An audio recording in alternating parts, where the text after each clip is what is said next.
Hello दोस्तों, स्वागत है आप सभी का हमारे चैनल दीप सुपरविजन में। आशा करता हूं कि आप सभी पूर्ण समर्पण, उत्सुकता और आत्मविश्वास के साथ अपने सपनों को साकार करने हेतु निरंतर प्रयत्नशील होंगे। दोस्तों, SCERT ने यहां पे द्विवर्षीय DLED प्रोग्राम से संबंधित एक नया नोटिफिकेशन जारी किया है। क्योंकि कुछ समय पहले यहाँ पे जब DLED की प्रवेश परीक्षा हुई थी तो उसके बाद अभ्यर्थियों की काउंसलिंग प्रक्रिया देहरादून SCERT में की गई थी। अब उसके बाद वो बच्चे जो जितने भी बच्चे सफल अभ्यर्थी थे वो डाइट अलॉटमेंट का यहाँ पे वेट कर रहे थे। तो अब यहाँ पे जो SCERT है उसने यहाँ पे डाइट अलॉटमेंट या फिर जनपद आवंटन यहाँ पे कर दिया है। तो यहाँ पे SCERT ने यहाँ पे जो जितनी भी एडमिशन से रिलेटेड डेट्स दी हैं उनको भी यहाँ पे देख लेते हैं हम। इस नोटिफिकेशन में कहा गया है कि ये 13 जनवरी से 21 जनवरी 2023 तक यहाँ पे जितने भी डाइट्स हैं उनमें प्रवेश लेना यहाँ पे बच्चे सुनिश्चित करेंगे। और जो जितनी भी यहाँ पे डाइट अलॉटमेंट और फिर प्रवेश से संबंधित जितने भी डॉक्यूमेंट की PDF है वो www.scert.gov.in और www.ubsc.uk.gov.in और www.schooleducation.uk.gov.in पर यहाँ पे अपलोड कर दी गई है। इन वेबसाइट में जाकर के आप उन PDF को वहाँ पे डाउनलोड कर सकते हैं और वहाँ पे देख सकते हैं कि आपको कौन सा डाइट या फिर कौन सा ज़िला यहाँ पे आवंटित किया गया है। तो फ्रेंड्स, ये जो चयनित अभ्यर्थियों की जो ये सूची है डाइट अलॉटमेंट की, वो प्रथम और द्वितीय जो सूची थी उसके आधार पर यहाँ पे उसकी काउंसलिंग के आधार पर यहाँ पे आवंटित की गई है। तो आप वहाँ पे देख सकते हैं इस चीज़ में। तो फ्रेंड्स, आइए हम आगे भी देखते हैं कि कौन कौन से डॉक्यूमेंट आपको प्रवेश के लिए चाहिए होंगे, क्योंकि 13 जनवरी से 21 जनवरी तक आपका एडमिशन या फिर प्रवेश होने वाला है। तो कौन कौन से यहाँ पर आपको डॉक्यूमेंट की ज़रूरत पड़ेगी हम उनको भी यहाँ पे देख लेते हैं। दोस्तों, यहाँ पे द्विवर्षीय DLED प्रशिक्षण से संबंधित हम यहाँ पे दिशा निर्देशों की बात करें या फिर एडमिशन के टाइम पे आपको कौन कौन सी डॉक्यूमेंट की ज़रूरत पड़ेगी उनकी बात करें तो यहाँ पे SCERT ने यहाँ पे क्लियर की हैं यहाँ पे दिशा निर्देश, जो हम यहाँ पे अभी देख लेते हैं। यहाँ पे SCERT ने पहली चीज़ कही है कि जितनी भी जो अभी प्रवेश प्रक्रिया है जो 13 जनवरी 2023 से 21 जनवरी 2023 तक समस्त जनपद के जिला शिक्षा एवं प्रशिक्षण संस्थान डाइट्स में यहाँ पर संपादित की जाएगी। यानी कि 13 जनवरी से 21 जनवरी तक आपकी जो प्रवेश होंगे डाइट्स में, और 23 जनवरी 2023 के बाद या फिर 23 जनवरी 2023 से आपकी जो यहाँ पे विधिवत जो कक्षाएं हैं वो संचालित होंगी। ये आपको ध्यान रखना है कि 23 जनवरी से आपकी क्लासेस स्टार्ट होंगी। और सेकंड यहाँ पर बात करिए कि जो अभ्यर्थी आवंटित जनपद के जिला शिक्षण एवं प्रशिक्षण संस्थान डाइट्स में प्रवेश हेतु उक्त तिथि में अनिवार्यतः उपस्थित हो जाएं। उसके बाद जितने भी 13 जनवरी से 21 जनवरी तक जो प्रवेश होंगे उसी में आपको प्रवेश लेना होगा। उसके बाद अगर कोई प्रवेश नहीं लेता है उस टाइम पीरियड में तो फिर उसका कोई भी यहाँ पे दावा मान्य नहीं होगा, यानी कि वो सीट यहाँ पे रिक्त हो जाएगी। ये आपको ध्यान रखना है।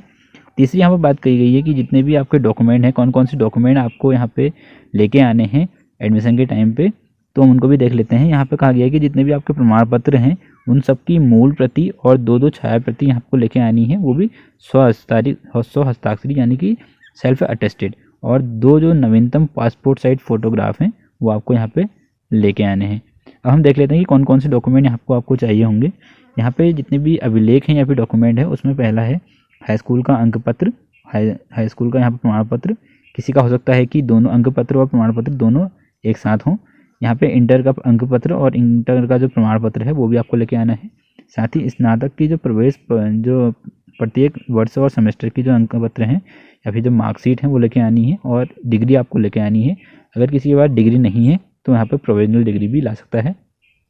याद रखना है कि आपको जो प्रोविजनल डिग्री होगी वो 6 महीने पुरानी, आपकी 6 महीने से ज़्यादा पुरानी नहीं होनी चाहिए। इसके अलावा आपको SC ST और OBC के द्वारा जो SC ST OBC के जितने भी प्रमाण पत्र हैं वो आपको यहाँ पे लेके आने हैं। नेक्स्ट पॉइंट हम यहाँ बात करें तो यहाँ पे एक आपको स्थायी निवास प्रमाण पत्र लेके आना है, और नियोक्ता द्वारा जारी जो प्रमाण पत्र है वो लेके आना है। लेकिन जो नियोक्ता द्वारा जो जारी प्रमाण पत्र है वो नॉर्मल कैंडिडेट्स के लिए नहीं होगा, ये उन्हीं कैंडिडेट्स के लिए होता है जिनके जो फादर या फिर फैमिली मेम्बर जो भी हैं वो पैरामिलिट्री में होते हैं और जो अदर स्टेट से बिलोंग करते हैं, बट उत्तराखंड में उनकी परमानेंट जॉब होती है। उत्तराखंड से अदर उनकी जॉब को नहीं की जा सकती है, तो उनके बच्चे भी इस फॉर्म को भर सकते हैं। इसलिए उनको नियोक्ता द्वारा जो जारी प्रमाण पत्र है विभाग और स्वयं का। अगर हम 5th पॉइंट की बात करें तो यहाँ पर DLED का एक प्रवेश पत्र आपको लेके आना है। जब भी आपने DLED का पेपर दिया था तो उसका प्रवेश पत्र आपको यहाँ पे लेके आना है, और साथ ही आपको आधार कार्ड या फिर कोई भी फोटो युक्त जो वैध ID है वो आपको यहाँ पर लेके आनी है। इसके साथ 2 पासपोर्ट साइज की जो सेल्फ आपकी फ़ोटो होंगी वो आपको यहाँ पर कलर्ड में फ़ोटो लेके आनी है प्रवेश के टाइम पे। और फ्रेंड्स, यहाँ पर अगला पॉइंट यहाँ पर बात कही गई है कि जितने भी जो डाइट्स में प्रमाण पत्र का सत्यापन होने तक सभी अभ्यर्थियों का यहाँ प्रवेश जो है औपबंधिक माना जाएगा या फिर टेम्परेरी माना जाएगा। यहाँ पे 5th पॉइंट कहा गया है कि अभ्यर्थी प्रवेश के समय यहाँ पर CMO और CMS द्वारा निर्गत स्वास्थ्य प्रमाण पत्र या फिर मेडिकल जो आपको बनाना है वो यहाँ पर CMO और CMS के द्वारा जो निर्गत होना चाहिए एक स्वास्थ्य प्रमाण पत्र।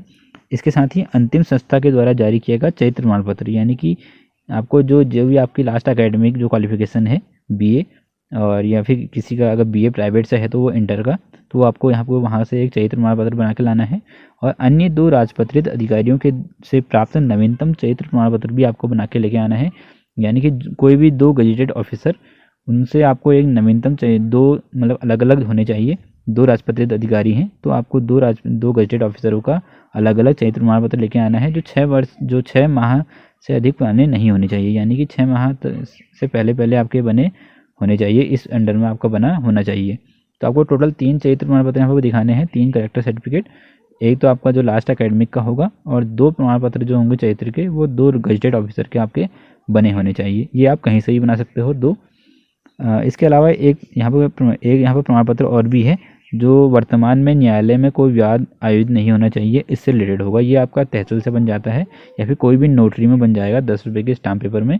तो आपको वहाँ पर लिखवाना पड़ेगा नोटरी से कि आपके खिलाफ़ कोई भी मतलब पुलिस कार्रवाई नहीं हुई है या फिर न्यायालय में कोई भी आपके खिलाफ़ वाद जो भी है वो अभी लंबित नहीं है या फिर योजित नहीं हुआ है इससे पहले, ये आपको ध्यान रखना है फ्रेंड। इसके अलावा आपको जो प्रवेश के समय 35,000 रुपये का यहाँ पर शुल्क आपको देना होगा, जो पहले से ही फिक्स है, हर साल यही लिया जाता है आपसे। ये इस साल भी लिया जाएगा और अगले साल भी आपको लिया जाएगा 35,000 रुपये। और जो डिमांड ड्राफ्ट के रूप में आपको बनाना है, ये ध्यान रखना है अपने प्राचार्य जिला शिक्षा एवं प्रशिक्षण संस्थान के नाम पर, जहाँ से भी आप ये डिमांड ड्राफ्ट बनाएंगे, क्योंकि डिमांड ड्राफ्ट जो होता है वो आपका जो अकाउंट है जिस बैंक में है वहीं से आपका ये बनेगा। आप किसी भी बैंक से ये डिमांड ड्राफ्ट बना सकते हैं जहाँ आपका अकाउंट होगा, तो वहाँ पर 35,000 रुपये आपको आप दे सकते हैं उस बैंक में। और जो प्राचार्य जिला शिक्षा एवं प्रशिक्षण संस्थान इसके नाम पर ये डिमांड ड्राफ्ट आपका बनेगा। और फ्रेंड्स यहाँ पे एक इंपॉर्टेंट चीज़ और कही गई है, जिन अभ्यर्थियों को प्रशिक्षण हेतु चंपावत आवंटित किया गया है, जनपद चंपावत, तो वहाँ पर ध्यान रखना है कि वो जिला शिक्षा एवं प्रशिक्षण संस्थान पिथौरागढ़ में प्रवेश लेना यहाँ पे सुनिश्चित करेंगे। यानी कि चंपावत जिन कैंडिडेट को चंपावत का डिस्ट्रिक्ट अलॉट हुई है या चंपावत का जो डाइट अलॉटमेंट हुआ है तो वो पिथौरागढ़ में अपना एडमिशन लेंगे, चंपावत में नहीं लेंगे। ये भी चीज़ आपको ध्यान रखनी है, ये इंपॉर्टेंट चीज़ है। अब दोस्तों बहुत सारे कैंडिडेट्स के यहाँ पे बहुत सारे कन्फ्यूज़न है। यहाँ पे कुछ बच्चे यहाँ पे पूछ रहे थे कि उनके जो प्रवेश परीक्षा है उसमें कम नंबर थे, जिसके कारण उनका जो होम डिस्ट्रिक्ट उनको नहीं मिल पाया और उनको कोई अदर डिस्ट्रिक्ट यहाँ पे मिला हुआ है। तो अब वो अपने होम डिस्ट्रिक्ट में कैसे आ सकते हैं या फिर अपना डिस्ट्रिक्ट कैसे ट्रांसफ़र कर सकते हैं। तो फ्रेंड्स मैं यहाँ पे कहना चाहूँगा कि अभी डिस्ट्रिक्ट ट्रांसफ़र से रिलेटेड यहाँ पे कोई भी यहाँ पे बात SCERT के द्वारा नहीं कही गई है। तो यहाँ पर आपको ध्यान रखना है कि जिस डिस्ट्रिक्ट जो भी अभी तक आपको डिस्ट्रिक्ट अलॉट हुई है उसी आपको डिस्ट्रिक्ट की डाइट में यहाँ पर आपने एडमिशन लेना है। और एक डिस्ट्रिक्ट में एक ही डाइट होती है तो उस डाइट में आप एडमिशन लेंगे। और उसके बाद अगर आने वाले टाइम में SCERT कोई गाइडलाइन जारी करता है या फिर कोई नोटिस जारी करता है तभी आप अपना डाइट यहाँ पे चेंज करने के लिए आपको फॉर्म भरना पड़ेगा। लेकिन उससे पहले अभी SCERT ने ऐसी कोई भी बात नहीं कही है डाइट अलॉटमेंट से रिलेटेड या फिर डाइट ट्रांसफ़र से रिलेटेड तो उसके बारे में आपको अभी ध्यान देने की ज़रूरत नहीं है। आप जिस डाइट में आपको अलॉट हुई है उसी डाइट में आपको एडमिशन लेना है। ये बात की बात है कि आपका म्यूचुअल ट्रांसफ़र हो सकता है या फिर नहीं हो सकता है। और सेकंड यहाँ पे कन्फ्यूज़न बहुत सारे बच्चों को ये है कि क्या अभी एक और वेटिंग लिस्ट आएगी एडमिशन के बाद। तो यहाँ पे बताना चाहूँ कि जब सेकंड वेटिंग लिस्ट लिख ली थी तो उस टाइम पे कुछ बच्चों ने या फिर मैंने भी तो यहाँ पे SCERT में कॉल की थी, तो उन्होंने वहाँ पे स्पष्ट कहा था कि इसके बाद एक जो एडमिशन के बाद एक वेटिंग लिस्ट और लिख लेगी। तो अभी हम ये कह सकते हैं कि हाँ वेटिंग लिस्ट एक और निकलने वाली है। जितने भी कैंडिडेट यहाँ पर छुटे होंगे और जितनी भी वैकेंट सीटें अभी तक होंगी और उसके अलावा जो भी कैंडिडेट यहाँ पे अभी एडमिशन नहीं लेंगे तो उतने जितनी भी सीटें उसके बाद खाली बचेंगी तो उसमें वेटिंग लिस्ट निकलना यहाँ पर को अभी तक SCERT के द्वारा कहा गया है। लेकिन आगे क्या होता है ये टोटली SCERT पे ही डिपेंड करता है।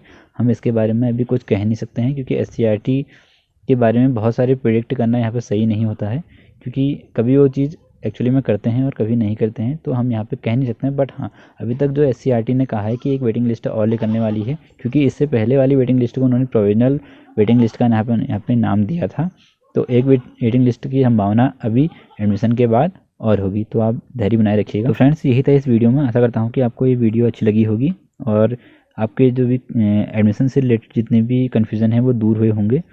तो फ्रेंड्स अगर अभी तक आपने हमारे चैनल को सब्सक्राइब नहीं किया है तो चैनल को अभी सब्सक्राइब कर दीजिएगा, और जो भी अभी नई इन्फॉर्मेशन निकल के आएंगी वो इन्फॉर्मेशन आपको इस चैनल पर मिल जाएंगी। तो फ्रेंड्स आज की वीडियो में बस इतना ही। जय हिंद, जय भारत।